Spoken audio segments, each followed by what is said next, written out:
안녕하세요. 반갑습니다. 허재삼 작가입니다. 오늘은 2022년 2월 1일 화요일입니다. 네, 새해를 시작하는 첫 날인데요. 어떻게 오늘 설 잘 보내고 계십니까? 저도 오전에 설 잘 새고 여러분들을 만나기 위해서 이렇게 사무실에 출근해서 동영상 촬영을 하고 있습니다. 아무쪼록 올 한 해 건강하고 행복한 한 해 되시기를 기원드리겠습니다.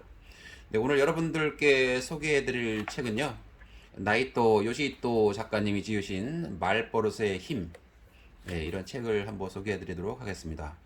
먼저 지은이 소개를 하겠습니다. 나이토 요시히토, 일본 최고의 심리학자, 게이기, 게이오기 죽구대학교 사회학 연구과 박사과정을 수료했다. 현재는 일본 리쇼 대학교의 객원 교수이자 심리학 연구소 안길드 대표이사로 재직 중이다. 대학 시절 심리학을 전공하며 시작한 지필 활동이 계기가 되어 현재까지도 활발한 저술과 강연 활동을 펼치고 있다. 특히 심리학이 삶에 미치는 영향에 관심이 많아 관련 주제로 여러 권의 책을 썼다. 이 책들이 30만 부 넘게 팔리며 독자들로부터 인생을 바꿔준 작가로 인정받았다. 지필과 연구를 위해 인간관계, 일 등 삶의 전반적인 면에서 만족도가 높은 사람들을 오래 관찰해온 저자는 이들의 말버릇에서 특별한 공통점을 발견했다. 그들이 무심코 내뱉는 말은 다른 사람보다 훨씬 더 긍정적이었다. 저자는 심리 실험으로 효과가 입증된 말버릇의 힘을 이해하고 긍정적인 말투를 사용하면 일이 더 잘 풀리고 삶도 극적으로 바뀐다고 강조한다. 지금보다 행복한 삶을 살고 싶은 사람이라면 이 책에 나오는 긍정의 말들을 따라해보자. 자신의 말버릇에 어떤 문제가 있는지 객관적으로 점검할 수 있을 것이다. 나아가 일상에서 말버릇을 조금만 바꿔도 좋은 일이 꼬리에 꼬리를 물고 일어나는 기적 같은 변화를 경험할 것이다. 네, 프롤로그를 읽어드리겠습니다. 모든 좋은 일은 말버릇에서 시작된다. 여러분은 지금보다 더 행복해지고 싶은가요? 이런 질문에 아니요라고 대답할 사람이 세상에 있을까? 대부분의 사람들이 입을 모아 행복해지고 싶어요라고 대답할 것이다. 그렇다면 질문의 방향을 조금 바꿔보자. 그럼 여러분은 행복해지기 위해 매일 어떤 일을 하고 있나요? 스스로에게 이 질문을 던져보자. 당신의 대답은 무엇인가? 이번에는 침묵만이 되돌아올 가능성이 크다. 이처럼 많은 사람들이 늘 행복해지고 싶다고 간절히 바라면서도 정작 행복해지기 위한 노력은 아무것도 하고 있지 않은 것이 현실이다. 생각해보면 굉장히 의아한 일이다.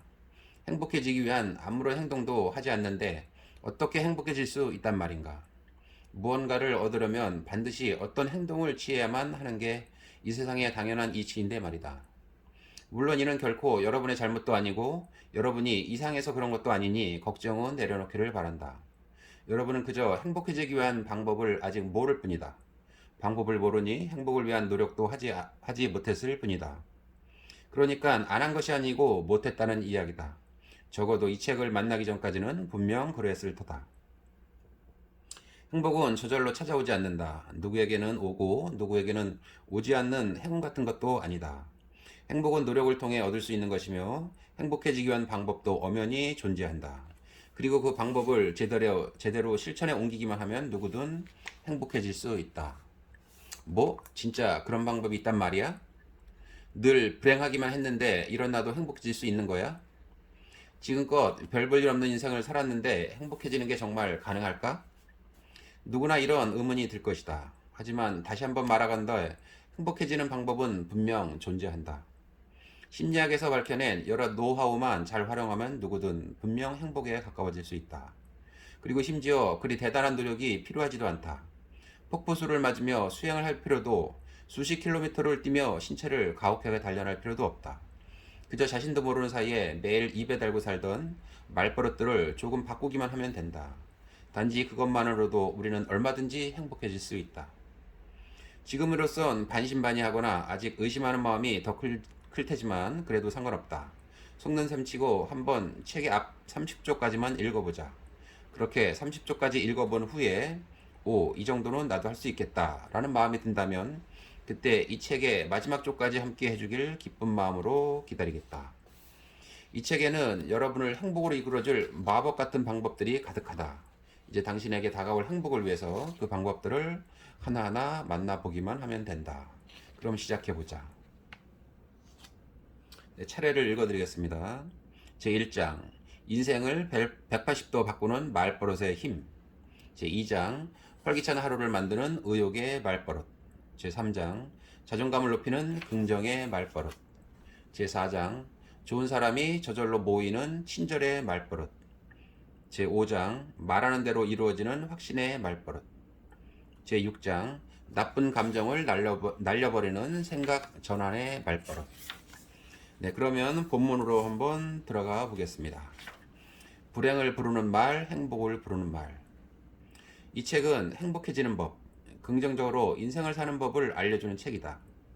행복의 기본 원리는 놀라울 만큼 간단해서 다음과 같이 한 문장으로 정리할 수 있다. 행복해지고 싶거든 행복한 말을 입에 담아라. 단지 이뿐이다. 정말로 이 문장 하나만 명심하면 된다. 어떤가? 생각보다 매우 간단하지 않은가? 진짜 이게 다라고? 라며 깜짝 놀랄지도 모르겠지만 기본적으로 행복의 원리는 이 한 문장이 전부라고 해도 과언이 아니다. 정말이지 어려울 게 하나도 없다. 간혹 우리 주위를 둘러보면 불행만 이어지는 듯한 박복한 인생을 사는 사람을 찾아볼 수 있다.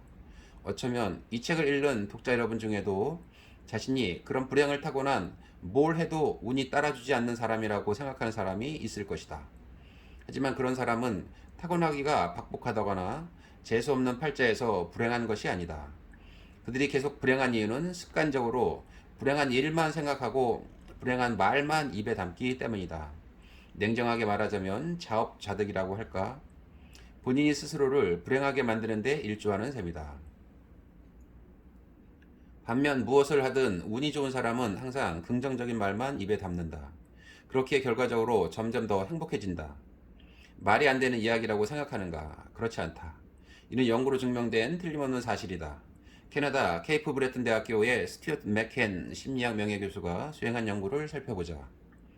그는 14만 명 이상의 트위터 계정과 그 트윗 내용을 면밀히 분석했고 그 결과 놀라운 결론을 도축해냈다. 바로 불행한 사람은 트위터에 부정적인 말만 올리고 행복한 사람은 긍정적인 말만 올린다는 사실이었다. 연구에 따르면 행복한 사람은 왠지 요즘 컨디션이 엄청 좋아. 오늘은 하늘이 맑아서 기분까지 상쾌함. 같은 긍정적인 트윗을 자주 올렸다. 반면에 회사 가기 싫어. 우리 회사 진짜 짜증나. 같이 부정적인 트윗을 자주 올리는 사람일수록 인생을 즐기지 못한다는 사실이 밝혀졌다. 맥켄 교수는 이처럼 트위터에 긍정적인 내용만을 올리는 사람을 해피 트위터라고 일컬는다. 행복해지기 쉽거든 SNS뿐만 아니라 현실에서도 해피 트위터가 되어야 한다는 사실을 명심해야 한다. 한 가지 더 흥미로운 점을 덧붙이자면 맥켄 교수는 해피 트위터일수록 부자가 될 확률 또한 높아진다는 사실을 밝혀내기도 했다. 긍정적인 말에는 이처럼 좋은 결과만을 불러오는 불가사의한 힘이 깃들어 있다. 행복한 척을 해야 행복해진다. 항상 긍정적인 말을 하라고 하지만 현실에서는 짜증나는 일만 생겨. 그런데 어떻게 긍정적으로 생각할 수 있겠어? 긍정적으로 말하는 습관을 들이라고 이야기하면 많은 이들이 이렇게 반문하곤 한다. 하지만 이는 인식의 문제다. 긍정적인 사람이기 때문에 긍정적으로 말하는 것이 아니라 긍정적으로 말하기 때문에 결과적으로 긍정적인 사람이 되는 것이다. 여기서는 일단 긍정적인 사람인 척을 하는 것이 핵심이다. 가령 속으로는 내게 이런 짜증나는 일이 생기다니 라는 마음이 들어도 난 언제나 행복해 라고 되뇌어보자. 이때는 실제 입으로 소리를 내어 말해야 효과적이다. 그렇게 행복한 척을 하다 보면 진짜 행복한 기분으로 바뀌게 된다. 슬퍼서 우는 게 아니라 우니까 슬퍼진다 라는 말을 들어본 적이 있는가? 유명한 심리학 이론으로 사람의 마음이나 감정은 자신이 어떤 행동을 하느냐에 영향을 받는다는 개념이다.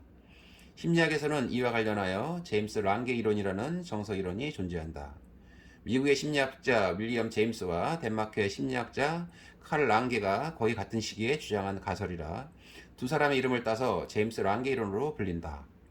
감정이나 정서가 먼저 생긴 후에 신체적 변화가 뒤따르는 것이 아니라 신체적 변화에 대한 자각이 곧 감정을 유발하고 감정보다 우선한다는 견해다. 예를 들어 짜증나는 일로 기분이 언짢다가도 행복한 일을 소리내어 말하다 보면 반한 감정이 누그러지고 기분이 정말 좋아진다. 행복하기 때문에 행복을 말한다기보다 행복을 말하다 보면 행복해지는 것이다. 물론 말뿐만 아니라 표정도 효과적인 방법이 될 수 있다. 설사 마음에 들지 않는 일이 생기더라도 일부러 생글생글 웃어보자. 이는 물론 가짜로 만들어낸 표정이다. 하지만 가짜 웃음이라도 1분 동안 웃는 얼굴을 유지하면 어떻게 될까? 왠지 기분이 밝아지면서 정말로 웃음이 터져나오게 된다. 이와 관련하여 독일의 사회심리학자인 프리츠 슈트라크가 진행한 실험이 하나 있다. 슈트라크는 남자 대학생 92명을 두 그룹으로 나눠 한 그룹에게는 입꼬리를 올려서 웃는 얼굴을 만들도록 했고 다른 그룹에게는 계속 인상을 쓰고 있으라고 요청했다. 그리고 두 그룹에게 같은 내용의 만화책을 읽게 했다. 연구자들은 이후 만화가 얼마나 재밌었는지 물어보았는데 놀랍게도 억지로 입꼬리를 올려 웃음을 지은 그룹이 찡그린 표정을 지은 그룹보다 훨씬 더 만화가 재밌었다고 답했다. 어떤 표정이었느냐에 따라 똑같은 내용도 더 재미있게 받아들이는 것이다. 표정과 마찬가지로 어떤 행동을 취하느냐에 따라서도 기분은 180도 달라진다. 그러니 행복해지고 싶거든 행복한 일만을 입에 담고 행복한 얼굴을 하는 습관을 길러야 한다. 결국 그래봤자 꾸며낸 표정이고 가짜 아냐? 하고 의문이 될지 모르지만 조금만 참고 미소를 지으면서 긍정적인 척 연기를 해보자. 정말 놀라울 만큼 감정이 긍정적으로 바뀌는 경험을 할 수 있을 것이다. 긍정적인 태도는 웃는 얼굴에서부터. 행복한 인생을 살고 싶은가? 그렇다면 출퇴근길의 지하철이나 식사시간 등 일상 속 다양한 상황에서 항상 생글생글 웃는 습관을 들여보자. 입꼬리를 끌어올려 생긋 미소를 짓다 보면 마음이 점점 상쾌해지면서 기분 좋은 상태를 유지할 수 있다. 그렇게 기분이 좋으면 당연히 밖으로 나오는 말도 긍정적인 표현이 많아진다. 뭔가 곤란한 일이 생기더라도 일단 웃어야지라고 의식적으로 생각해보자. 아무리 흥미가 없는 일이어도 와, 이거 재밌겠네? 하고 소리내어 말하는 방법도 좋다. 이런 식으로 웃기 훈련을 하다 보면 결국 하루하루가 즐거움으로 가득 찬다. 혹시 지금 재미있지도 않은데 웃음이 나올 리 없잖아 라고 생각했는가? 행복해지고 싶다면 이런 태도는 금물이다. 앞에서 이미 언급했듯이 재미있는 일이 있든 없든 일단 웃는 것이 핵심이기 때문이다. 이와 같은 심리적인 원리는 누구나 쉽게 경험할 수 있다. 1분 동안 하하하 하고 크게 웃어보자. 이때 실제로 소리를 내면서 웃어야 한다. 시간을 재면서 1분간 그렇게 웃어보자. 다만 갑자기 크게 웃으면 주위 사람들이 깜짝 놀랄 수 있으니 아무도 없는 공간이나 자기 방에서 시도해 보기를 권한다. 자, 1분 동안 웃기를 실제로 해보았는가? 이제 기분에 변화가 있는지 한번 체크해 보자. 분명 1분 전과 비교하여 상당히 큰 변화가 생겼다는 사실을 깨닫게 될 것이다. 미국 케이러 디킨슨 대학교의 심리학 박사 에린 폴리는 24세부터 43세 사이에 남녀를 모집하여 1분 동안 강제로 웃기 실험을 진행한 바 있다. 연구자들은 자발적인 웃음이 아니더라도 웃고 난 후 참가자들의 기분이 실제로 좋아진다는 사실을 밝혀냈다.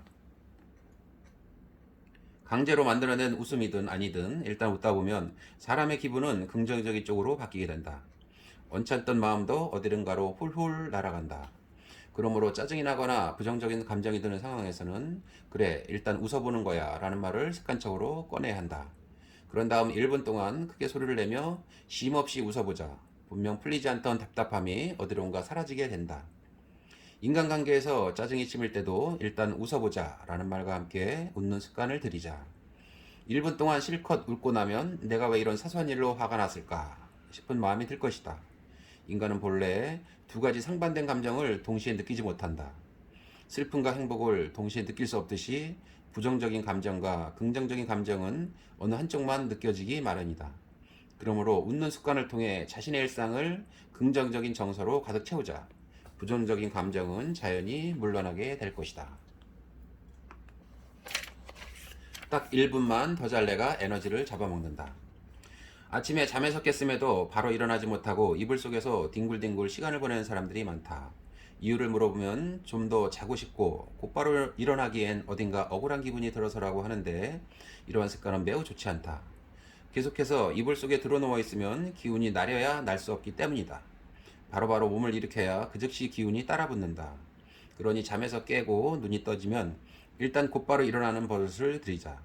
그냥 몸을 일으키기만 해도 충분하다. 사소한 몸의 움직임만으로도 나른하니 단숨에 달아난다. 유독 아침잠이 많은 사람에게도 이는 최적의 처방이다. 그러니 잠에서 깨어났다 싶으면 우선 반사적으로 몸을 일으켜보자. 일어나 있으면 눕거나 앉은 상태보다 다음 행동으로 넘어가는 일이 수월해진다. 높은 곳에 있는 물체일수록 물리학에서 말하는 위치 에너지가 커지듯이 몸이 일으켜진 상태여야 마음에도 에너지가 넘쳐나게 된다. 최근 몇몇 유명 기업에서는 서서 하는 회의가 시행되고 있다. 의자에 앉아 회의를 하다 보면 아무래도 말이 길어지면서 쓸데없이 시간만 잡아먹는 경우가 많다. 하지만 선 상태에서 회의를 진행하면 참가자들의 집중도가 한껏 높아지고 심지어 의사결정도 빨라지는 효과를 보인다. 이는 심리학적으로도 검증된 내용이다. 미주리 대학교 경영학과의 앨런 블루든 교수는 5명씩 짝을 지은 그룹에 과제를 부여하고 결론이 도출될 때까지 걸린 시간을 측정하는 실험을 진행했다. 이때 어떤 그룹은 선체로 회의를 진행하고 다른 그룹은 의자에 앉아 이야기를 나누도록 조건을 달리했다. 그러자 서서 이야기를 나눈 그룹은 평균 589.04초에 걸쳐 결론을 낸 반면 앉아서 회의를 한 그룹은 평균 788.04초에 결론을 도출했다. 일어서서 회의를 진행했을 때 무려 25%나 시간을 단축한 셈이다. 이불과 한 몸이 되어 계속 꾸물거려서는 결코 기운이 나지 않는다. 그러니 아침에 눈을 뜨면 그래 일단 몸을 일으켜야 해 라는 말을 자동으로 내뱉는 습관을 들이자. 이때는 몸을 일으키는데 방해가 되는 그 어떤 생각도 끼어들 틈을 주지 않는 것이 관건이다. 딱 1분만 더 잘래. 7시까지만 딱 자고 일어나야지. 이런 식으로 생각하다 보면 아무리 시간이 지나도 이불 속을 벗어날 수 없다. 그러니 마치 주문을 외워듯 말을 내뱉는 동시에 몸을 벌떡 일으키자. 좋아, 일단 일어나기만 하면 돼. 으차. 이불 속에서 꿈을 대는 시간이 길어질수록 정신이 들기는커녕 아침부터 왠지 불쾌한 기분에 휩싸이게 된다. 아침에 일어나서 상쾌한 기분을 만끽하고 싶다면 무조건 재빠르게 몸을 일으키는 습관을 들여야 한다는 사실을 기억하도록 하자. 고맙습니다의 마법 같은 효과. 책을 통해 행복을 불러오는 다양한 말하기 습관을 소개하고 있는데 사실 이것 하나만 기억해두면 된다 싶을 정도로 그 위력이 대단한 말이 하나 있다. 물론 다른 말하기 습관이 의미가 없다는 뜻은 결코 아니니 오해하지 말기를. 과연 마법과도 같은 이 말은 무엇일까? 답은 바로 고맙다는 인사말이다. 단 3글자로 이루어진 고마워라는 말 한마디면 충분하다. 이 말을 입에 올리면 올릴수록 사람은 누구나 행복해질 수 있다. 언제 어디서 무엇을 하든 이 말을 소리내어 말하면 된다. 어떻게 말 한마디로 행복해질 수 있겠어? 말도 안 돼. 라는 생각이 드는가? 하지만 미국 마이애미 대학교의 심리학 교수인 마이클 맥컬러프 연구로 이미 입증된 사실이다. 맥컬러프 교수는 어떤 사소한 일이든 어떤 상대에게든 고맙다는 감사의 말을 잊지 않는 사람일수록 정신적인 면과 육체적인 면에서 모두 건강하다는 사실을 밝혀냈다. 또한 이런 사람들은 항상 유쾌한 기분을 유지하기 때문에 질투나 불안과 같은 부정적인 감정을 적게 느낀다고 말했다. 행복한 사람이 되고 싶다면 사람들이 보통 감사를 표하지 않는 상황에서도 항상 고맙다는 말을 잊지 않는 습관을 가져야 한다. 예를 들어 점심 식사를 마치고 가게를 나설 때 서빙해준 직원에게 맛있게 잘 먹었어요. 감사합니다. 라고 인사를 건네보자. 편의점에서 점원이 도시락을 데워주거나 엘리베이터에서 내리는데 모르는 누군가가 열린 버튼을 눌러줬을 때, 사무실 복도에서 누군가와 부딪힐 뻔했는데 상대방이 먼저 길을 양보해줬을 때도 고맙습니다 하고 마음을 전해야 한다. 이와 같이 언제 어디서건 고맙다는 말을 잊지 않는 것이 포인트다. 누군가에게 부탁을 했는데 거절당한 상황에서도 역시 고맙다는 말이 자연스럽게 나와야 한다. 무리한 부탁을 해서 미안해. 아무튼 신경 써줘서 고마워. 어쨌든 얘기를 들어준 것만으로도 도움이 됐어. 정말 고맙다. 이렇게 언제든 마음을 담아서 고맙다고 말하는 습관을 들이도록 하자. 이때 상대방이 나한테 무언가 도움을 주었을 때 감사의 말을 전하는 방식이 아님을 기억하자. 행복을 위해서는 도움을 받았을 때만 감사를 표하기보다 아무것도 해주지 않아도 감사의 말을 전할 수 있어야 한다. 이 부분이 핵심이다. 누군가 무엇을 해주길 기다리기만 하다가는 고맙다고 말할 기회가 현저히 줄어든다. 평소에 신세를 진 사람에게는 때때로 감사 인사를 담은 문자나 편지를 보내는 방법도 좋다. 받는 사람도 기쁘고 마음을 전하는 사람도 행복해지는 마법을 경험하게 될 것이다. 친절은 베풀수록 되돌려 받는 것. 곤경에 처한 사람을 봤을 때 당신은 곧바로 도움을 주는 쪽인가? 아니면 무시하거나 머뭇거리는 쪽인가? 만약 후자라면 당신은 행복해질 수 있는 기회를 눈앞에서 놓쳐버리는 셈이다. 나 말고 다른 사람이 도와주겠지 라거나 나랑은 상관없는 사람이니까 같은 생각은 결코 바람직하지 않다. 설령 모르는 사람이라도 곤란해하는 모습을 발견하면 즉시 도움의 손길을 내밀어야 한다. 어딘가 머뭇거려져 실천이 어렵다면 그래 당연히 도로 가야지 하고 말하면서 반사적으로 몸을 먼저 움직이는 습관을 들이자.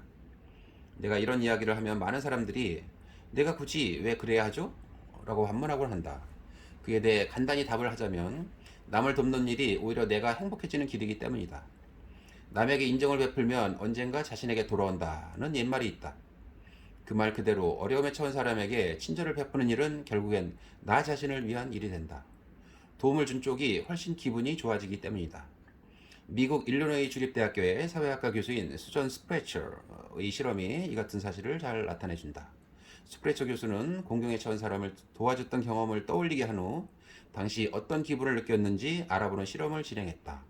그 결과 공경에 처한 사람을 도와준 후에는 일종의 만족감을 느끼면서 기분이 좋아진다는 사실을 밝힐 수 있었다. 어려움에 처한 사람을 도와주고 고맙다는 인사를 듣는 일은 매우 기분 좋은 일이다. 나와 전혀 상관없는 사람을 도와준 만큼 인간으로서 한층 성장했다는 실감도 나고 자부심도 느끼게 된다. 이렇듯 어려움을 겪는 사람을 도우면 실은 도움을 주는 쪽이 훨씬 더 큰 행복을 느낀다. 도움을 받는 쪽이 아니라 도움을 주는 입장일 때 우리는 더 많은 행복을 느끼게 되어 있다. 언뜻 그 반대가 아닐까 생각되지만 남에게 친절을 베풀면 원래 베푼 사람이 더욱 큰 행복을 느끼는 법이다. 그러므로 돌아오는 보답이 없더라도 행복해질 수 있는 일에는 무조건 적극적으로 나서는 것이 이득이다. 예기치 않은 상황에서 곤란을 겪은 사람을 발견하면 어떡하지? 도와줘야 할까? 라고 우물쭈물 망설이다가 대부분 그냥 지나치는 경우가 많다. 그렇게 되지 않도록 고민할 때가 아니야 라는 말로 자신을 재촉하면서 재빨리 행동에 옮기도록 하자. 도움이 필요한 사람을 보는 즉시 움직이겠다는 마음가짐이 당신을 좀 더 행복한 사람으로 만든다. 싫다는 감정도 내가 만든 착각일 수 있다. 마음에 들지 않는 사람을 만났을 때는 어떻게 대처하면 좋을까? 마음속에 스멀스멀 피어오르는 불쾌감은 어떻게 해야 사라질까? 불쾌함은 내가 느끼는, 즉 내가 만들어낸 감정이기 때문에 어떻게 사고하느냐에 따라 얼마든지 떨쳐낼 수 있다. 만약 당신이 싫어하는 어떤 사람이 있다고 치자. 그런데 그를 볼 때마다 저 녀석만 보면 열받아 하고 생각한다면 불쾌한 감정은 절대 사라지지 않는다. 불쾌한 감정을 없애는 가장 손쉬운 방법은 상대방을 좋아해버린 것이다. 그 사람이 좋아지면 싫다는 감정은 금세 사라진다. 적을 해치우려면 친구가 되어라. 친구가 되면 그는 더 이상 나의 적이 아니다. 라는 에이브러햄 링컨의 유명한 말도 있지 않은가. 링컨은 자신을 까닭없이 싫어하는 인물들을 임기 동안 내각의 요직에 임명하여 많은 이들을 놀라게 한 장본이다. 예를 들어 링컨을 어릿광대라거나 고릴라라고 부르며 비방했던 에드윈 스탠턴은 국방장관에 임명됐으며 주위 사람들에게 링컨 같은 사람보다 내가 훨씬 유능하다라고 공언하고 다닌 윌리엄 스워드는 국방장관에 임명됐다. 스탠턴과 스워드를 비롯한 몇몇 내각 요인들은 정적으로 불릴 만큼 링컨을 아주 싫어하는 부류였지만 링컨 쪽에서 자신에게 먼저 호의를 보이는 모습에 머지않아 호감을 느끼게 됐다고 한다. 그렇게 그들은 남북정전을 승리로 이끌고 링컨이 가장 신임하는 조언자들로 역사의 이름을 남기게 됐다. 어떤 사람이 싫다는 감정도 내가 멋대로 만들어낸 오해일 뿐인지도 모른다. 그러니 한번 이렇게 말해보자. 사실 그는 좋은 사람이지 않을까? 내가 너무 나쁘게만 받아들인 게 아닐까? 이와 관련해서 주목해야 할 연구가 하나 있다. 미국 조지 베이커 가이던스 센터의 윌리엄 네스티비 박사는 성격 장애 진단을 받은 10살에서 16살 사이의 소년들을 대상으로 사진을 보여주면서 사진 속 인물이 어떤 감정을 느끼고 있는지 맞춰보게 하는 실험을 진행했다. 사진 속 인물들은 딱히 어떤 표정이라고 생각되지 않는 무표정한 얼굴이었지만 성격 장애가 있는 소년들은 그들에게 적의를 느꼈다. 사실과 다르게 이 사람은 화가 났다고 판단하는 아이들이 많았던 것이다.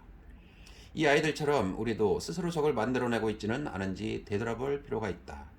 내가 싫어하는 사람이 처음부터 나의 적이 되어야겠다고 작정할 가능성은 매우 희박하다. 그저 적을 대하는 듯한 나의 태도에 상대도 맞춰서 대응하다 보니 어느새 서로 적이 됐을 뿐인지도 모른다.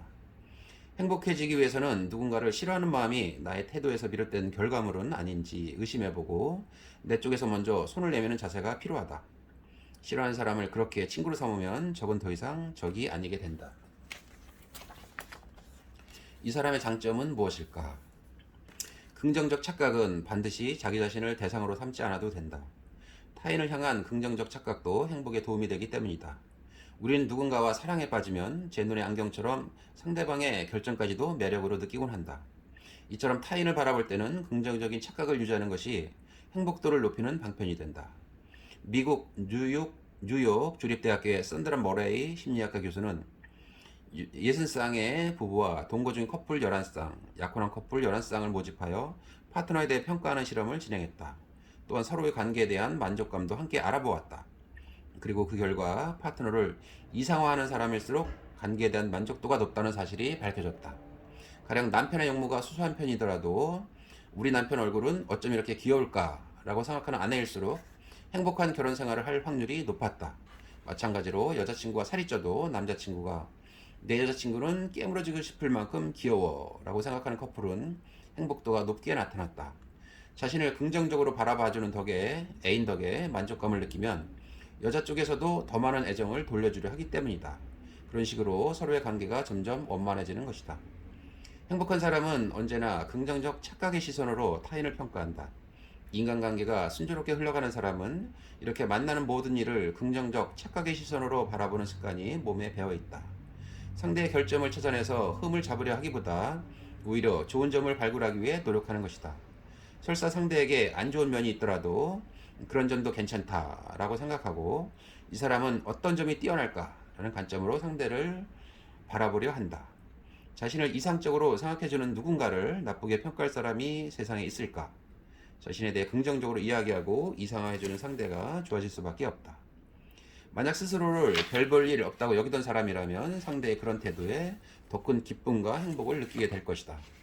이런 사람이 좋은 평가를 받는 것은 어찌 보면 당연하다.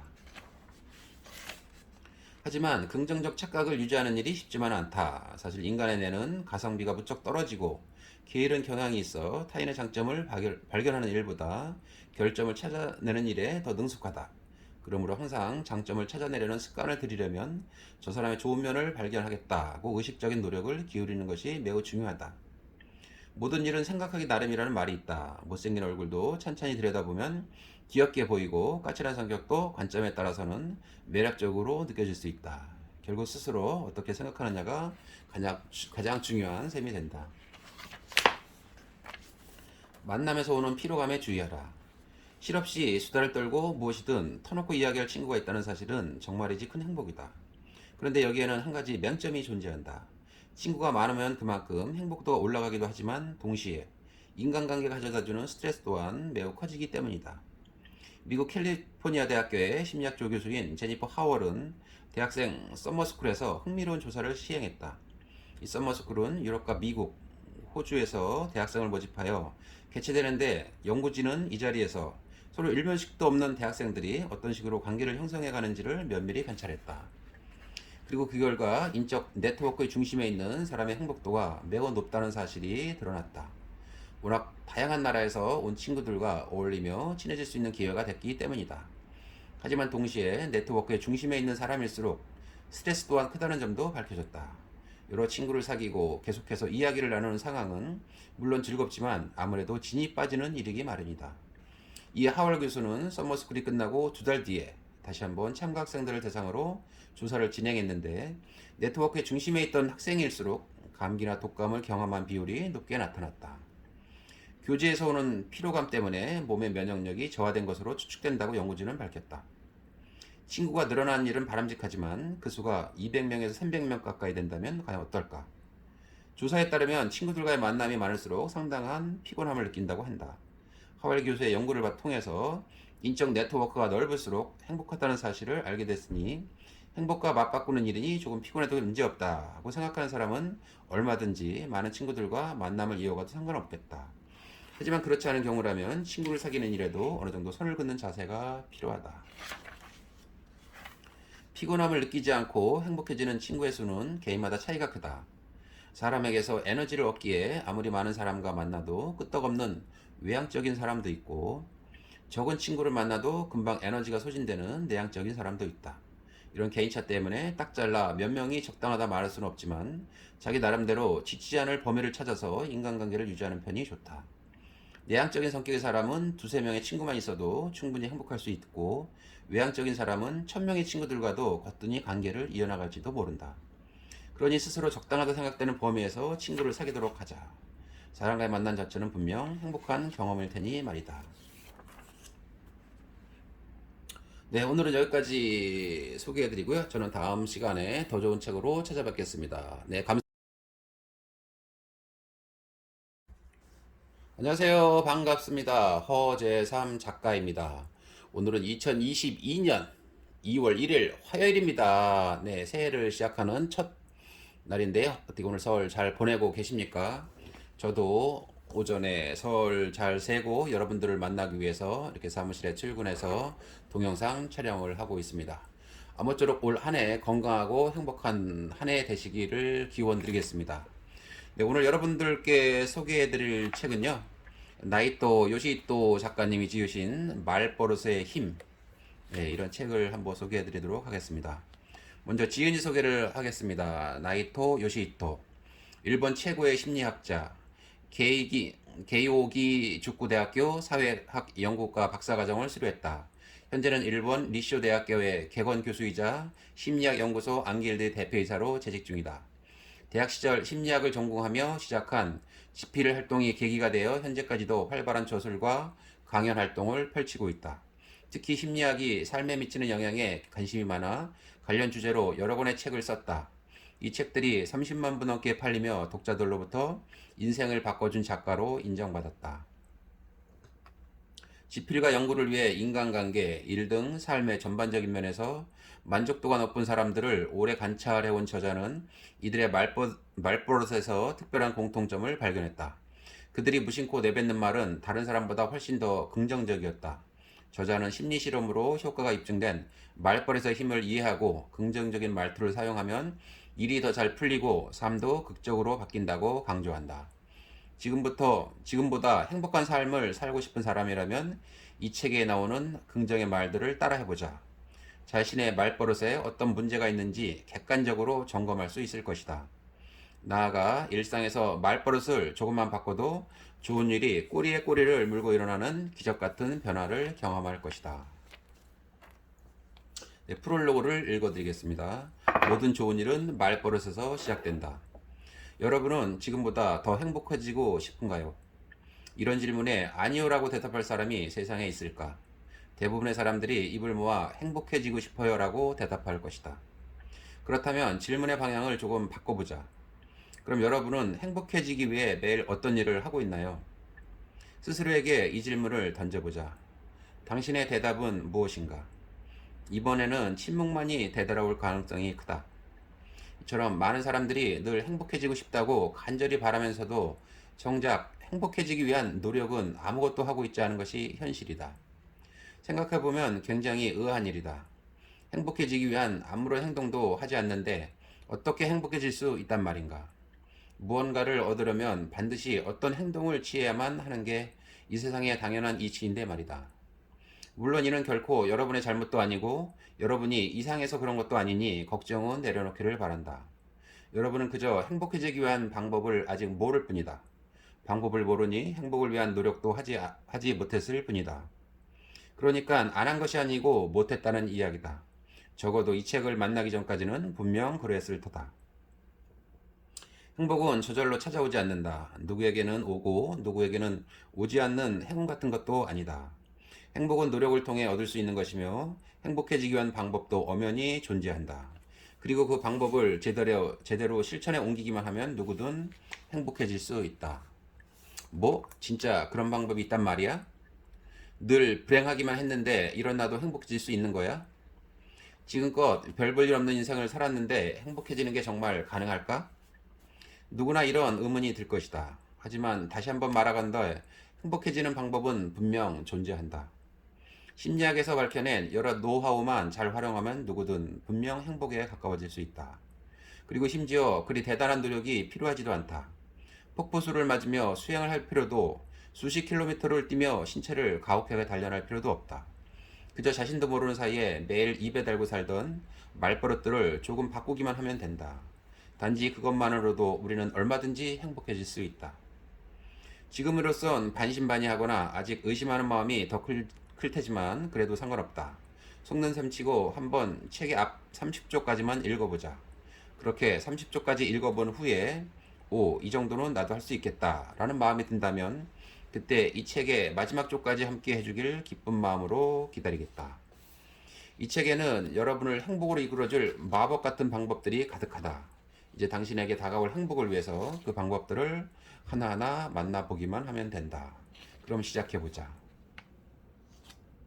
네, 차례를 읽어드리겠습니다. 제1장 인생을 180도 바꾸는 말버릇의 힘. 제2장 활기찬 하루를 만드는 의욕의 말버릇. 제3장 자존감을 높이는 긍정의 말버릇. 제4장 좋은 사람이 저절로 모이는 친절의 말버릇. 제5장 말하는 대로 이루어지는 확신의 말버릇. 제6장 나쁜 감정을 날려버리는 생각 전환의 말버릇. 네, 그러면 본문으로 한번 들어가 보겠습니다. 불행을 부르는 말, 행복을 부르는 말. 이 책은 행복해지는 법, 긍정적으로 인생을 사는 법을 알려주는 책이다. 행복의 기본 원리는 놀라울 만큼 간단해서 다음과 같이 한 문장으로 정리할 수 있다. 행복해지고 싶거든 행복한 말을 입에 담아라. 단지 이뿐이다. 정말로 이 문장 하나만 명심하면 된다. 어떤가? 생각보다 매우 간단하지 않은가? 진짜 이게 다라고? 라며 깜짝 놀랄지도 모르겠지만 기본적으로 행복의 원리는 이 한 문장이 전부라고 해도 과언이 아니다. 정말이지 어려울 게 하나도 없다. 간혹 우리 주위를 둘러보면 불행만 이어지는 듯한 박복한 인생을 사는 사람을 찾아볼 수 있다. 어쩌면 이 책을 읽는 독자 여러분 중에도 자신이 그런 불행을 타고난 뭘 해도 운이 따라주지 않는 사람이라고 생각하는 사람이 있을 것이다. 하지만 그런 사람은 타고나기가 박복하다거나 재수없는 팔자에서 불행한 것이 아니다. 그들이 계속 불행한 이유는 습관적으로 불행한 일만 생각하고 불행한 말만 입에 담기 때문이다. 냉정하게 말하자면 자업자득이라고 할까? 본인이 스스로를 불행하게 만드는 데 일조하는 셈이다. 반면 무엇을 하든 운이 좋은 사람은 항상 긍정적인 말만 입에 담는다. 그렇게 결과적으로 점점 더 행복해진다. 말이 안 되는 이야기라고 생각하는가? 그렇지 않다. 이는 연구로 증명된 틀림없는 사실이다. 캐나다 케이프 브레튼 대학교의 스튜어트 맥켄 심리학 명예교수가 수행한 연구를 살펴보자. 그는 14만 명 이상의 트위터 계정과 그 트윗 내용을 면밀히 분석했고 그 결과 놀라운 결론을 도축해냈다. 바로 불행한 사람은 트위터에 부정적인 말만 올리고 행복한 사람은 긍정적인 말만 올린다는 사실이었다. 연구에 따르면 행복한 사람은 왠지 요즘 컨디션이 엄청 좋아. 오늘은 하늘이 맑아서 기분까지 상쾌함. 같은 긍정적인 트윗을 자주 올렸다. 반면에 회사 가기 싫어. 우리 회사 진짜 짜증나. 같이 부정적인 트윗을 자주 올리는 사람일수록 인생을 즐기지 못한다는 사실이 밝혀졌다. 맥켄 교수는 이처럼 트위터에 긍정적인 내용만을 올리는 사람을 해피 트위터라고 일컬는다.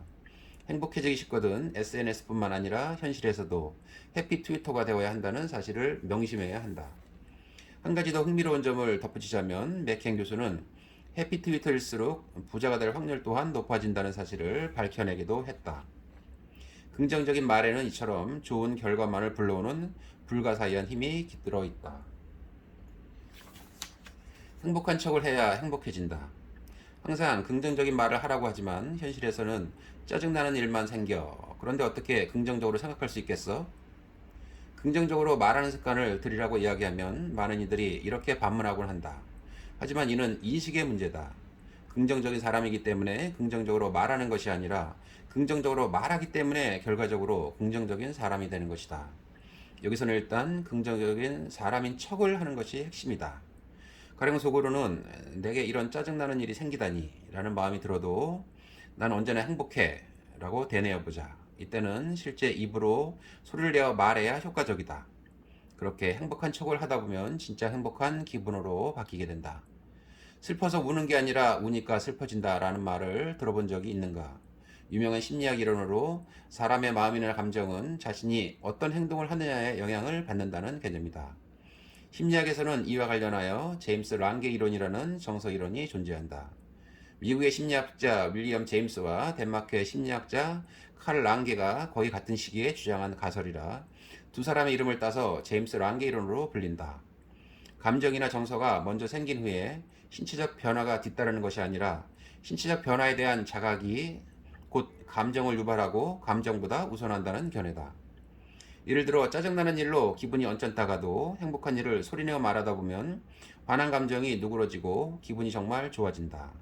행복하기 때문에 행복을 말한다기보다 행복을 말하다 보면 행복해지는 것이다. 물론 말뿐만 아니라 표정도 효과적인 방법이 될 수 있다. 설사 마음에 들지 않는 일이 생기더라도 일부러 생글생글 웃어보자. 이는 물론 가짜로 만들어낸 표정이다. 하지만 가짜 웃음이라도 1분 동안 웃는 얼굴을 유지하면 어떻게 될까? 왠지 기분이 밝아지면서 정말로 웃음이 터져나오게 된다. 이와 관련하여 독일의 사회심리학자인 프리츠 슈트라크가 진행한 실험이 하나 있다. 슈트라크는 남자 대학생 92명을 두 그룹으로 나눠 한 그룹에게는 입꼬리를 울려서 반긋 웃는 얼굴을 만들도록 했고 다른 그룹에게는 계속 인상을 쓰고 있으라고 요청했다. 그리고 두 그룹에게 같은 내용의 만화책을 읽게 했다. 연구자들은 이후 만화가 얼마나 재밌었는지 물어보았는데 놀랍게도 억지로 입꼬리를 올려 웃음을 지은 그룹이 찡그린 표정을 지은 그룹보다 훨씬 더 만화가 재밌었다고 답했다. 어떤 표정이었느냐에 따라 똑같은 내용도 더 재미있게 받아들이는 것이다. 표정과 마찬가지로 어떤 행동을 취하느냐에 따라서도 기분은 180도 달라진다. 그러니 행복해지고 싶거든 행복한 일만을 입에 담고 행복한 얼굴을 하는 습관을 길러야 한다. 결국 그래봤자 꾸며낸 표정이고 가짜 아냐? 하고 의문이 될지 모르지만 조금만 참고 미소를 지으면서 긍정적인 척 연기를 해보자. 정말 놀라울 만큼 감정이 긍정적으로 바뀌는 경험을 할 수 있을 것이다. 긍정적인 태도는 웃는 얼굴에서부터. 행복한 인생을 살고 싶은가? 그렇다면 출퇴근길의 지하철이나 식사시간 등 일상 속 다양한 상황에서 항상 생글생글 웃는 습관을 들여보자. 입꼬리를 끌어올려 생긋 미소를 짓다 보면 마음이 점점 상쾌해지면서 기분 좋은 상태를 유지할 수 있다. 그렇게 기분이 좋으면 당연히 밖으로 나오는 말도 긍정적인 표현이 많아진다. 뭔가 곤란한 일이 생기더라도 일단 웃어야지라고 의식적으로 생각해보자. 아무리 흥미가 없는 일이어도 와, 이거 재밌겠네? 하고 소리내어 말하는 방법도 좋다. 이런 식으로 웃기 훈련을 하다 보면 결국 하루하루가 즐거움으로 가득 찬다. 혹시 지금 재미있지도 않은데 웃음이 나올 리 없잖아 라고 생각했는가? 행복해지고 싶다면 이런 태도는 금물이다. 앞에서 이미 언급했듯이 재미있는 일이 있든 없든 일단 웃는 것이 핵심이기 때문이다. 이와 같은 심리적인 원리는 누구나 쉽게 경험할 수 있다. 1분 동안 하하하 하고 크게 웃어보자. 이때 실제로 소리를 내면서 웃어야 한다. 시간을 재면서 1분간 그렇게 웃어보자. 다만 갑자기 크게 웃으면 주위 사람들이 깜짝 놀랄 수 있으니 아무도 없는 공간이나 자기 방에서 시도해 보기를 권한다. 자, 1분 동안 웃기를 실제로 해보았는가? 이제 기분에 변화가 있는지 한번 체크해 보자. 분명 1분 전과 비교하여 상당히 큰 변화가 생겼다는 사실을 깨닫게 될 것이다. 미국 케이러 디킨슨 대학교의 심리학 박사 에린 폴리는 24세부터 43세 사이에 남녀를 모집하여 1분 동안 강제로 웃기 실험을 진행한 바 있다. 연구자들은 자발적인 웃음이 아니더라도 웃고 난 후 참가자들의 기분이 실제로 좋아진다는 사실을 밝혀냈다. 강제로 만들어낸 웃음이든 아니든 일단 웃다 보면 사람의 기분은 긍정적인 쪽으로 바뀌게 된다. 언짢던 마음도 어디론가로 훌훌 날아간다. 그러므로 짜증이 나거나 부정적인 감정이 드는 상황에서는 그래, 일단 웃어보는 거야 라는 말을 습관적으로 꺼내야 한다. 그런 다음 1분 동안 크게 소리를 내며 쉼없이 웃어보자. 분명 풀리지 않던 답답함이 어디론가 사라지게 된다. 인간관계에서 짜증이 심을 때도 일단 웃어보자 라는 말과 함께 웃는 습관을 들이자. 1분 동안 실컷 웃고 나면 내가 왜 이런 사소한 일로 화가 났을까 싶은 마음이 들 것이다. 인간은 본래 두 가지 상반된 감정을 동시에 느끼지 못한다. 슬픔과 행복을 동시에 느낄 수 없듯이 부정적인 감정과 긍정적인 감정은 어느 한쪽만 느껴지기 마련이다. 그러므로 웃는 습관을 통해 자신의 일상을 긍정적인 정서로 가득 채우자. 부정적인 감정은 자연히 물러나게 될 것이다. 딱 1분만 더 잘래가 에너지를 잡아먹는다. 아침에 잠에서 깼음에도 바로 일어나지 못하고 이불 속에서 뒹굴뒹굴 시간을 보내는 사람들이 많다. 이유를 물어보면 좀 더 자고 싶고 곧바로 일어나기엔 어딘가 억울한 기분이 들어서라고 하는데, 이러한 습관은 매우 좋지 않다. 계속해서 이불 속에 들어누워 있으면 기운이 나려야 날 수 없기 때문이다. 바로바로 몸을 일으켜야 그 즉시 기운이 따라붙는다. 그러니 잠에서 깨고 눈이 떠지면 일단 곧바로 일어나는 버릇을 들이자. 그냥 몸을 일으키기만 해도 충분하다. 사소한 몸의 움직임만으로도 나른하니 단숨에 달아난다. 유독 아침잠이 많은 사람에게도 이는 최적의 처방이다. 그러니 잠에서 깨어났다 싶으면 우선 반사적으로 몸을 일으켜보자. 일어나 있으면 눕거나 앉은 상태보다 다음 행동으로 넘어가는 일이 수월해진다. 높은 곳에 있는 물체일수록 물리학에서 말하는 위치 에너지가 커지듯이 몸이 일으켜진 상태여야 마음에도 에너지가 넘쳐나게 된다. 최근 몇몇 유명 기업에서는 서서 하는 회의가 시행되고 있다. 의자에 앉아 회의를 하다 보면 아무래도 말이 길어지면서 쓸데없이 시간만 잡아먹는 경우가 많다.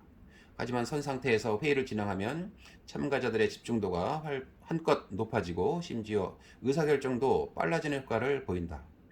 이는 심리학적으로도 검증된 내용이다. 미주리 대학교 경영학과의 앨런 블루든 교수는 5명씩 짝을 지은 그룹에 과제를 부여하고 결론이 도출될 때까지 걸린 시간을 측정하는 실험을 진행했다. 이때 어떤 그룹은 선체로 회의를 진행하고 다른 그룹은 의자에 앉아 이야기를 나누도록 조건을 달리했다. 그러자 서서 이야기를 나눈 그룹은 평균 589.04초에 걸쳐 결론을 낸 반면, 앉아서 회의를 한 그룹은 평균 788.04초에 결론을 도출했다. 일어서서 회의를 진행했을 때 무려 25%나 시간을 단축한 셈이다. 이불과 한 몸이 되어 계속 꿈을 꾸려서는 결코 기운이 나지 않는다. 그러니 아침에 눈을 뜨면 그래, 일단 몸을 일으켜야 해 라는 말을 자동으로 내뱉는 습관을 들이자. 이때는 몸을 일으키는데 방해가 되는 그 어떤 생각도 끼어들 틈을 주지 않는 것이 관건이다. 딱 1분만 더 잘래. 7시까지만 딱 자고 일어나야지. 이런 식으로 생각하다 보면 아무리 시간이 지나도 이불 속을 벗어날 수 없다. 그러니 마치 주문을 외우듯 말을 내뱉는 동시에 몸을 벌떡 일으키자. 좋아, 일단 일어나기만 하면 돼. 으차. 이불 속에서 꿈을 대는 시간이 길어질수록 정신이 들기는커녕 아침부터 왠지 불쾌한 기분에 휩싸이게 된다. 아침에 일어나서 상쾌한 기분을 만끽하고 싶다면 무조건 재빠르게 몸을 일으키는 습관을 들여야 한다는 사실을 기억하도록 하자. 고맙습니다의 마법 같은 효과. 책을 통해 행복을 불러오는 다양한 말하기 습관을 소개하고 있는데, 사실 이것 하나만 기억해두면 된다 싶을 정도로 그 위력이 대단한 말이 하나 있다. 물론 다른 말하기 습관이 의미가 없다는 뜻은 결코 아니니 오해하지 말기를. 과연 마법과도 같은 이 말은 무엇일까? 답은 바로 고맙다는 인사말이다. 단 3글자로 이루어진 고마워라는 말 한마디면 충분하다. 이 말을 입에 올리면 올릴수록 사람은 누구나 행복해질 수 있다. 언제 어디서 무엇을 하든 이 말을 소리내어 말하면 된다. 어떻게 말 한마디로 행복해질 수 있겠어? 말도 안 돼 라는 생각이 드는가? 하지만 미국 마이애미 대학교의 심리학 교수인 마이클 맥컬러프의 연구로 이미 입증된 사실이다. 맥컬러프 교수는 어떤 사소한 일이든 어떤 상대에게든 고맙다는 감사의 말을 잊지 않는 사람일수록 정신적인 면과 육체적인 면에서 모두 건강하다는 사실을 밝혀냈다. 또한 이런 사람들은 항상 유쾌한 기분을 유지하기 때문에 질투나 불안과 같은 부정적인 감정을 적게 느낀다고 말했다. 행복한 사람이 되고 싶다면 사람들이 보통 감사를 표하지 않는 상황에서도 항상 고맙다는 말을 잊지 않는 습관을 가져야 한다. 예를 들어 점심 식사를 마치고 가게를 나설 때 서빙해준 직원에게 맛있게 잘 먹었어요, 감사합니다 라고 인사를 건네보자. 편의점에서 점원이 도시락을 데워주거나 엘리베이터에서 내리는데 모르는 누군가가 열린 버튼을 눌러줬을 때, 사무실 복도에서 누군가와 부딪힐 뻔했는데 상대방이 먼저 길을 양보해줬을 때도 고맙습니다 하고 마음을 전해야 한다. 이와 같이 언제 어디서건 고맙다는 말을 잊지 않는 것이 포인트다. 누군가에게 부탁을 했는데 거절당한 상황에서도 역시 고맙다는 말이 자연스럽게 나와야 한다. 무리한 부탁을 해서 미안해. 아무튼 신경 써줘서 고마워. 어쨌든 얘기를 들어준 것만으로도 도움이 됐어. 정말 고맙다. 이렇게 언제든 마음을 담아서 고맙다고 말하는 습관을 들이도록 하자. 이때 상대방이 나한테 무언가 도움을 주었을 때 감사의 말을 전하는 방식이 아님을 기억하자. 행복을 위해서는 도움을 받았을 때만 감사를 표하기보다 아무것도 해주지 않아도 감사의 말을 전할 수 있어야 한다. 이 부분이 핵심이다. 누군가 무엇을 해주길 기다리기만 하다가는 고맙다고 말할 기회가 현저히 줄어든다. 평소에 신세를 진 사람에게는 때때로 감사 인사를 담은 문자나 편지를 보내는 방법도 좋다. 받는 사람도 기쁘고 마음을 전한 사람도 행복해지는 마법을 경험하게 될 것이다. 친절은 베풀수록 되돌려 받는 것. 곤경에 처한 사람을 봤을 때 당신은 곧바로 도움을 주는 쪽인가? 아니면 무시하거나 머뭇거리는 쪽인가? 만약 후자라면 당신은 행복해질 수 있는 기회를 눈앞에서 놓쳐버리는 셈이다. 나 말고 다른 사람이 도와주겠지 라거나 나랑은 상관없는 사람이니까 같은 생각은 결코 바람직하지 않다. 설령 모르는 사람이라도 곤란해하는 모습을 발견하면 즉시 도움의 손길을 내밀어야 한다. 어딘가 머뭇거려져 실천이 어렵다면 그래 당연히 도우러 가야지 하고 말하면서 반사적으로 몸을 먼저 움직이는 습관을 들이자. 내가 이런 이야기를 하면 많은 사람들이 내가 굳이 왜 그래야 하죠? 라고 반문하곤 한다. 그에 대해 간단히 답을 하자면 남을 돕는 일이 오히려 내가 행복해지는 길이기 때문이다. 남에게 인정을 베풀면 언젠가 자신에게 돌아온다는 옛말이 있다. 그 말 그대로 어려움에 처한 사람에게 친절을 베푸는 일은 결국엔 나 자신을 위한 일이 된다. 도움을 준 쪽이 훨씬 기분이 좋아지기 때문이다. 미국 일리노이 주립대학교의 사회학과 교수인 수전 스프레처의 실험이 이 같은 사실을 잘 나타내준다. 스프레처 교수는 공경에 처한 사람을 도와줬던 경험을 떠올리게 한 후 당시 어떤 기분을 느꼈는지 알아보는 실험을 진행했다. 그 결과 공경에 처한 사람을 도와준 후에는 일종의 만족감을 느끼면서 기분이 좋아진다는 사실을 밝힐 수 있었다. 어려움에 처한 사람을 도와주고 고맙다는 인사를 듣는 일은 매우 기분 좋은 일이다. 나와 전혀 상관없는 사람을 도와준 만큼 인간으로서 한층 성장했다는 실감도 나고 자부심도 느끼게 된다. 이렇듯 어려움을 겪는 사람을 도우면 실은 도움을 주는 쪽이 훨씬 더 큰 행복을 느낀다. 도움을 받는 쪽이 아니라 도움을 주는 입장일 때 우리는 더 많은 행복을 느끼게 되어 있다. 언뜻 그 반대가 아닐까 생각되지만 남에게 친절을 베풀면 원래 베푼 사람이 더욱 큰 행복을 느끼는 법이다. 그러므로 돌아오는 보답이 없더라도 행복해질 수 있는 일에는 무조건 적극적으로 나서는 것이 이득이다. 예기치 않은 상황에서 곤란을 겪은 사람을 발견하면 어떡하지? 도와줘야 할까? 라고 우물쭈물 망설이다가 대부분 그냥 지나치는 경우가 많다. 그렇게 되지 않도록 고민할 때가 아니야 라는 말로 자신을 재촉하면서 재빨리 행동에 옮기도록 하자. 도움이 필요한 사람을 보는 즉시 움직이겠다는 마음가짐이 당신을 좀 더 행복한 사람으로 만든다. 싫다는 감정도 내가 만든 착각일 수 있다. 마음에 들지 않는 사람을 만났을 때는 어떻게 대처하면 좋을까? 마음속에 스멀스멀 피어오르는 불쾌감은 어떻게 해야 사라질까? 불쾌함은 내가 느끼는, 즉 내가 만들어낸 감정이기 때문에 어떻게 사고하느냐에 따라 얼마든지 떨쳐낼 수 있다. 만약 당신이 싫어하는 어떤 사람이 있다고 치자. 그런데 그를 볼 때마다 저 녀석만 보면 열받아 하고 생각한다면 불쾌한 감정은 절대 사라지지 않는다. 불쾌한 감정을 없애는 가장 손쉬운 방법은 상대방을 좋아해버린 것이다. 그 사람이 좋아지면 싫다는 감정은 금세 사라진다. 적을 해치우려면 친구가 되어라. 친구가 되면 그는 더 이상 나의 적이 아니다. 라는 에이브러햄 링컨의 유명한 말도 있지 않은가. 링컨은 자신을 까닭없이 싫어하는 인물들을 임기 동안 내각의 요직에 임명하여 많은 이들을 놀라게 한 장본이다. 예를 들어 링컨을 어릿광대라거나 고릴라라고 부르며 비방했던 에드윈 스탠턴은 국방장관에 임명됐으며 주위 사람들에게 링컨 같은 사람보다 내가 훨씬 유능하다라고 공언하고 다닌 윌리엄 스워드는 국방장관에 임명됐다. 스탠턴과 스워드를 비롯한 몇몇 내각 요인들은 정적으로 불릴 만큼 링컨을 아주 싫어하는 부류였지만 링컨 쪽에서 자신에게 먼저 호의를 보이는 모습에 머지않아 호감을 느끼게 됐다고 한다. 그렇게 그들은 남북정전을 승리를 이끌고 링컨이 가장 신뢰하는 조언자들로 역사 이름을 남기게 됐다. 어떤 사람이 싫다는 감정도 내가 멋대로 만들어낸 오해일 뿐인지도 모른다. 그러니 한번 이렇게 말해보자. 사실 그는 좋은 사람이지 않을까? 내가 너무 나쁘게만 받아들인 게 아닐까? 이와 관련해서 주목해야 할 연구가 하나 있다.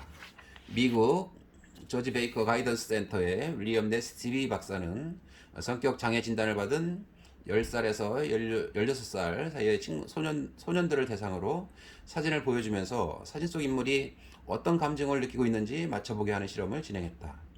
사진 속 인물들은 딱히 어떤 표정이라고 생각되지 않는 무표정한 얼굴이었지만 성격 장애가 있는 소년들은 그들에게 적의를 느꼈다. 사실과 다르게 이 사람은 화가 났다고 판단하는 아이들이 많았던 것이다. 이 아이들처럼 우리도 스스로 적을 만들어내고 있지는 않은지 되돌아볼 필요가 있다. 내가 싫어하는 사람이 처음부터 나의 적이 되어야겠다고 작정할 가능성은 매우 희박하다. 그저 적을 대하는 듯한 나의 태도에 상대도 맞춰서 대응하다 보니 어느새 서로 적이 됐을 뿐인지도 모른다. 행복해지기 위해서는 누군가를 싫어하는 마음이 나의 태도에서 비롯된 결과물은 아닌지 의심해보고 내 쪽에서 먼저 손을 내미는 자세가 필요하다. 싫어하는 사람을 그렇게 친구로 삼으면 적은 더 이상 적이 아니게 된다. 이 사람의 장점은 무엇일까? 긍정적 착각은 반드시 자기 자신을 대상으로 삼지 않아도 된다. 타인을 향한 긍정적 착각도 행복에 도움이 되기 때문이다. 우리는 누군가와 사랑에 빠지면 제 눈의 안경처럼 상대방의 결정까지도 매력으로 느끼곤 한다. 이처럼 타인을 바라볼 때는 긍정적인 착각을 유지하는 것이 행복도를 높이는 방편이 된다. 미국 뉴욕 주립대학교의 샌드라 머레이 심리학과 교수는 60쌍의 부부와 동거 중인 커플 11쌍, 약혼한 커플 11쌍을 모집하여 파트너에 대해 평가하는 실험을 진행했다. 또한 서로의 관계에 대한 만족감도 함께 알아보았다. 그리고 그 결과 파트너를 이상화하는 사람일수록 관계에 대한 만족도가 높다는 사실이 밝혀졌다. 가령 남편의 용모가 수수한 편이더라도 우리 남편 얼굴은 어쩜 이렇게 귀여울까 라고 생각하는 아내일수록 행복한 결혼 생활을 할 확률이 높았다. 마찬가지로 여자친구가 살이 쪄도 남자친구가 내 여자친구는 깨물어지고 싶을 만큼 귀여워 라고 생각하는 커플은 행복도가 높게 나타났다. 자신을 긍정적으로 바라봐주는 애인 덕에 만족감을 느끼면 여자 쪽에서도 더 많은 애정을 돌려주려 하기 때문이다. 그런 식으로 서로의 관계가 점점 원만해지는 것이다. 행복한 사람은 언제나 긍정적 착각의 시선으로 타인을 평가한다. 인간관계가 순조롭게 흘러가는 사람은 이렇게 만나는 모든 일을 긍정적 착각의 시선으로 바라보는 습관이 몸에 배어 있다. 상대의 결점을 찾아내서 흠을 잡으려 하기보다 오히려 좋은 점을 발굴하기 위해 노력하는 것이다. 설사 상대에게 안 좋은 면이 있더라도 그런 점도 괜찮다라고 생각하고 이 사람은 어떤 점이 뛰어날까라는 관점으로 상대를 바라보려 한다. 자신을 이상적으로 생각해주는 누군가를 나쁘게 평가할 사람이 세상에 있을까? 자신에 대해 긍정적으로 이야기하고 이상화해주는 상대가 좋아질 수밖에 없다. 만약 스스로를 별 볼 일 없다고 여기던 사람이라면 상대의 그런 태도에 더 큰 기쁨과 행복을 느끼게 될 것이다. 이런 사람이 좋은 평가를 받는 것은 어찌 보면 당연하다. 하지만 긍정적 착각을 유지하는 일이 쉽지만 않다. 사실 인간의 뇌는 가성비가 무척 떨어지고 게으른 경향이 있어 타인의 장점을 발견하는 일보다 결점을 찾아내는 일에 더 능숙하다. 그러므로 항상 장점을 찾아내려는 습관을 들이려면 저 사람의 좋은 면을 발견하겠다고 의식적인 노력을 기울이는 것이 매우 중요하다. 모든 일은 생각하기 나름이라는 말이 있다. 못생긴 얼굴도 천천히 들여다보면 귀엽게 보이고 까칠한 성격도 관점에 따라서는 매력적으로 느껴질 수 있다. 결국 스스로 어떻게 생각하느냐가 가장 중요한 셈이 된다. 만남에서 오는 피로감에 주의하라. 실없이 수다를 떨고 무엇이든 터놓고 이야기할 친구가 있다는 사실은 정말이지 큰 행복이다. 그런데 여기에는 한 가지 맹점이 존재한다. 친구가 많으면 그만큼 행복도가 올라가기도 하지만 동시에 인간관계가 가져다주는 스트레스 또한 매우 커지기 때문이다. 미국 캘리포니아 대학교의 심리학 조교수인 제니퍼 하월은 대학생 서머스쿨에서 흥미로운 조사를 시행했다. 이 서머스쿨은 유럽과 미국, 호주에서 대학생을 모집하여 개최되는데 연구진은 이 자리에서 서로 일면식도 없는 대학생들이 어떤 식으로 관계를 형성해 가는지를 면밀히 관찰했다. 그리고 그 결과 인적 네트워크의 중심에 있는 사람의 행복도가 매우 높다는 사실이 드러났다. 워낙 다양한 나라에서 온 친구들과 어울리며 친해질 수 있는 기회가 됐기 때문이다. 하지만 동시에 네트워크의 중심에 있는 사람일수록 스트레스 또한 크다는 점도 밝혀졌다. 여러 친구를 사귀고 계속해서 이야기를 나누는 상황은 물론 즐겁지만 아무래도 진이 빠지는 일이기 마련이다. 이에 하월 교수는 서머스쿨이 끝나고 2달 뒤에 다시 한번 참가 학생들을 대상으로 조사를 진행했는데 네트워크의 중심에 있던 학생일수록 감기나 독감을 경험한 비율이 높게 나타났다. 교제에서 오는 피로감 때문에 몸의 면역력이 저하된 것으로 추측된다고 연구진은 밝혔다. 친구가 늘어나는 일은 바람직하지만 그 수가 200명에서 300명 가까이 된다면 과연 어떨까? 조사에 따르면 친구들과의 만남이 많을수록 상당한 피곤함을 느낀다고 한다. 하월 교수의 연구를 통해서 인적 네트워크가 넓을수록 행복하다는 사실을 알게 됐으니 행복과 맞바꾸는 일이니 조금 피곤해도 문제없다고 생각하는 사람은 얼마든지 많은 친구들과 만남을 이어가도 상관없겠다. 하지만 그렇지 않은 경우라면 친구를 사귀는 일에도 어느 정도 선을 긋는 자세가 필요하다. 피곤함을 느끼지 않고 행복해지는 친구의 수는 개인마다 차이가 크다. 사람에게서 에너지를 얻기에 아무리 많은 사람과 만나도 끄떡없는 외향적인 사람도 있고 적은 친구를 만나도 금방 에너지가 소진되는 내향적인 사람도 있다. 이런 개인차 때문에 딱 잘라 몇 명이 적당하다 말할 수는 없지만 자기 나름대로 지치지 않을 범위를 찾아서 인간관계를 유지하는 편이 좋다. 내향적인 성격의 사람은 두세 명의 친구만 있어도 충분히 행복할 수 있고 외향적인 사람은 1000명의 친구들과도 거뜬히 관계를 이어나갈지도 모른다. 그러니 스스로 적당하다 생각되는 범위에서 친구를 사귀도록 하자. 사람과의 만남 자체는 분명 행복한 경험일 테니 말이다. 네, 오늘은 여기까지 소개해드리고요. 저는 다음 시간에 더 좋은 책으로 찾아뵙겠습니다. 네,